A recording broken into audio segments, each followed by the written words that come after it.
আর শ্রী গোবিন্দের বাঁশি পরজন্ম হয়েছেন মধুর মৃদঙ্গ, আর পদকর্তা বংশীবদন, যিনি মহাপ্রভুর বন্ধু ছিলেন।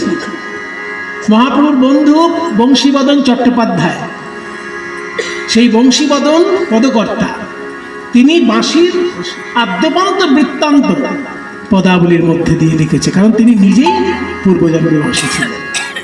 তাই বংশী বদনে কয়, বংশী শিক্ষা তারে কয়, না শিখাইলে শিক্ষা বলি কারে।